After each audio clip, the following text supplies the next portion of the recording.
भजे पार्वती वल्लभं नीलकण्ठम्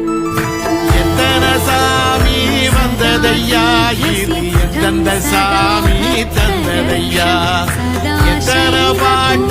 சொன்னதையா சுத்திர பூமி கண்டதையா सदा ज्ञानकल्पं भजे पार्वती वल्लभं नीलकण्ठम् वसानं भयानं महास्थानवासं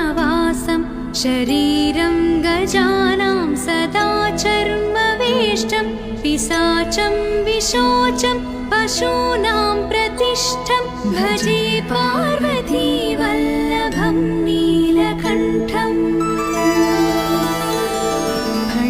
फणिनागकण्ठे भुजङ्गाद्यनेकं गणेरुण्डमालं महावीरशूरं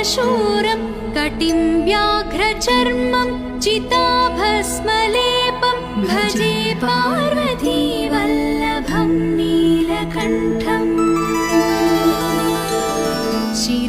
शिरःशुद्धगङ्गा शिवा वामभागं बहुदीर्घकेशं सदा मान्त्रिनेत्रं फणिनागकर्णं सदा बालचन्द्रं भजे पार्वती वल्लभं नीलकण्ठम् करे शूलधारं महाकष्टनाशं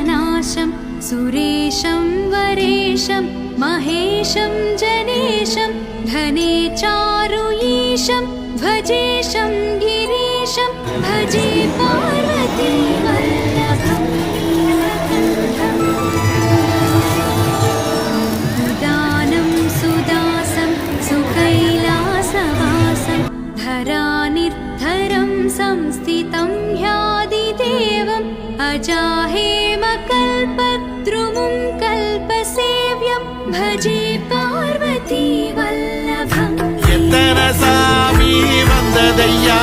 இது எந்த சாமி தந்ததையா எத்தனை பாட்ட சொன்னதையா சுத்திர பூமி கண்டதையா अहो दीनवत्सं कृपालं शिवं हि भजे पार्वती वल्लभं नीलकण्ठम् सदा भावनाथं सदा सेव्यमानं सदा भक्तिदेवं सदा पूज्यमानं मया तीर्थवासं सदा सेव्यमेकं भजे पार्वती